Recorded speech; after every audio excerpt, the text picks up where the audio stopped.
your body is sort of under higher stress if you're not sleeping enough. So I think that is what it boils down to. And so if you are in a high stress, if your body is in a high stress state, you are definitely at higher risk of contracting infections, being sicker.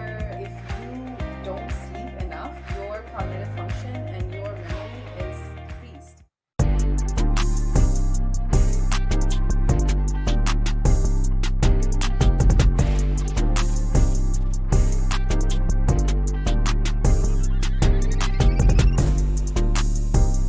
So, Dr. Shilpa, obviously, you treat a lot of patients with sleep-related disorders, right? Would you mind sharing some of the more common ones which you have seen in your practice? Right. I think a large portion of patients are coming in to see me because they're being sent by their other specialists, cardiologists, endocrinologists, weight loss management doctors are having difficulty with reaching their goals. So, if, for example, a patient has diabetes, even though they have changed multiple medications or they have tried different things, they are not getting their ideal sugar control. And that's when the endocrinologist thinks, is there something else which is affecting my control of diabetes? And thank goodness now it is coming up that sleep is something that does. And so I'm getting referrals of patients who need to be evaluated for their sleep. And I'll tell you, 60 to 80% of patients who are diabetic have an underlying sleep disorder. So, and the most common sleep disorder is obstructive sleep apnea. So, once we diagnose the sleep apnea, then we treat the sleep apnea, guess what? Their diabetes gets better. So, so that's for endocrinologists, and then for heart specialists, I'm getting referrals because hypertension is not well controlled, or patient is having coronary artery disease or heart failure, and there is an underlying sleep disorder that is trying to be ruled out. And once we diagnose it and rule it out, then we are improving their cardiac function. Arrhythmias are also another reason. So atrial fibrillation is seen in a lot of patients. It's common, and one of the known reasons for atrial fibrillation is undiagnosed, untreated sleep apnea. Wow. So seems like the iceberg is truly somewhere else, right? I mean, like the problems emanate from somewhere else versus the this thing.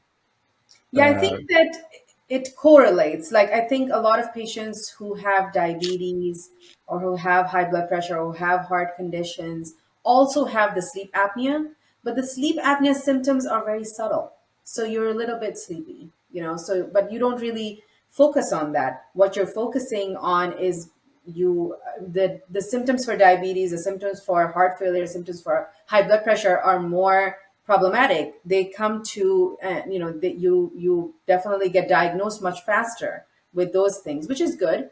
And then you start treatment. But then the patients that are not doing well with their treatments, those are the ones that are coming in. Now our goal is, of course, to treat all the patients that are diagnosed with these conditions should have a sleep evaluation.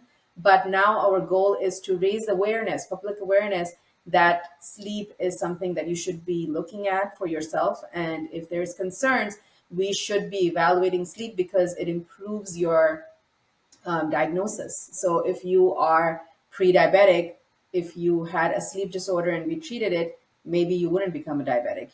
We could, of course, with in addition to all the other stuff that you need to do for diabetes, we want to get a better, diet and exercise and all of that. But sleep is a big portion of it as well. So that's where we are trying to raise public awareness for that. right. So, Dr. Shilpa, thank you so much for explaining to us what is sleep, the various cycles, etc. So let's talk about where do we start. Firstly, diagnosing for all of this, then the treatment, etc. So what? So my first question is, I know you're a sleep doctor. What is a sleep doctor? So sleep doctor is somebody who has done training in specifically sleep. There is fellowships that we do. For the sleep fellowship, it's 1 year that we study for just specifically sleep, and then we take an exam. So you have to know that your doctor is sleep boarded, or sleep eligible. So that means that they have taken the training and they're waiting to take the board, or they're sleep boarded. That means they took the board and they passed it. So that's a sleep boarded physician. And what is a sleep doctor really doing for you? If I were to come in as your patient, what would they do for me? And what am I supposed to be? How am I supposed to be interacting with a sleep doctor?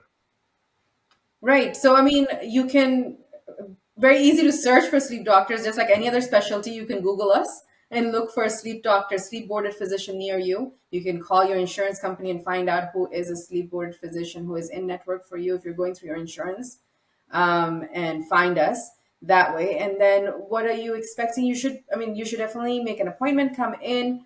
If you have sleep concerns, we usually start by the first visit is a consult visit, which is very important. So if, unfortunately, this is one thing that I'll say a lot of people are claiming to treat sleep. You should really know who your doctors are, who is treating you, and what is their training. And a lot of companies are just sending you devices at home to get tested, and nobody's really looking at it. Nobody's following up. That's probably not the best plan. You should go to a sleep doctor, sit down one on one, just like you go to your cardiologist. You should go one on one for them to evaluate what is your problem. Maybe it's just a sleep issue because you're having these sleep symptoms because you're not sleeping enough adequate hours, but somebody has to evaluate for it and then treat it, and then give you a treatment option and treatment guidelines, guidance accordingly to what your issue is. And then, Dr. Shilpa, I forgot to ask you. You've been using this word sleep apnea quite a bit. What? Say more on that. Right. So obstructive sleep apnea is one of the most common sleep diagnoses. It can be in children and in adults, and the most common reason for that is because your airway is collapsing. So if basically when we are sleeping, of course, we talked about this, all of our muscles are more relaxed, and when we're breathing, we need the air to go in and out of our airway. But if the airway is collapsible, then it's hard for the air to pass. And so if this was our airway like a circle and the top is kind of collapsing down when we're breathing, if there's partial collapse, it's hard for the air to pass. And that's when we have noisy breathing, which we call snoring. And if there's complete collapse, then there is no air passing, and that's what we call apnea.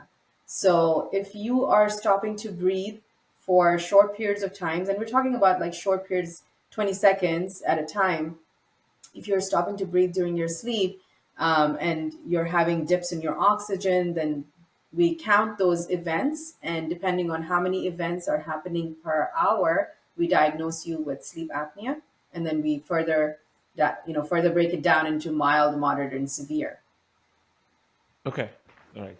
So, Dr. Shilpa, so give us a treatment protocol for sleep apnea. I'm not asking you to treat somebody. I'm just asking you, like, what's the process to follow for, okay, step one, do this, step two, do this, step three, do that for getting the right help.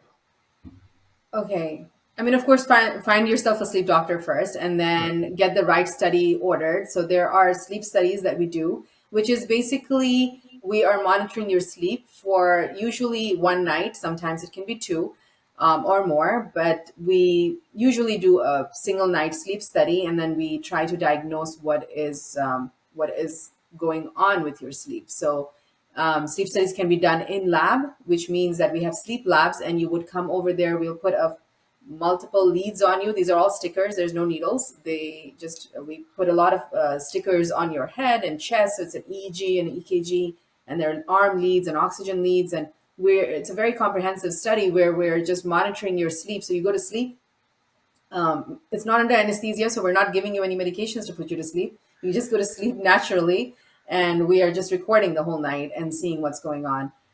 That's an in-lab study. And then there is also home sleep studies, which can be done now, which can be done in the comfort of your own home. So you can go see a sleep doctor. They can order a home sleep study if you qualify for it, and then they'll set it up for you. You go home, get the sleep study done at home, in your own comfortable bed, and then we read it and try to figure out if you have a sleep disorder, and then based on the results we can talk about the treatment options available for you. So treatment options would include, just give us a flavor of what could be all the types of treatment, you know, proposed, right? From basic to more advanced. Right. So, for as I said, for sleep apnea, we break it down into mild, moderate, and severe, depending on how many events of stopping breathing you're having, how many of these apneas you're having per hour. Up to 5 episodes per hour is actually considered normal. So we all stop breathing a little bit when we go to sleep. If you're having, yeah, if you're having about 5 episodes of stopping to breathe 20 seconds each episode, and five of those per hour that you're going to sleep, you don't have sleep apnea. But if it's, and you could be snoring during that time too, and that's okay as well. It's more than that. So if it's more than 5 episodes per hour, then you have sleep apnea. So 5 to 15 is mild for an adult, and the criteria for pediatric patients is different. And 15 to 30 is moderate sleep apnea, and greater than 30 is severe. The reason I break it down like that is because the treatment options vary depending on if you have mild sleep apnea, moderate sleep apnea, or severe sleep apnea.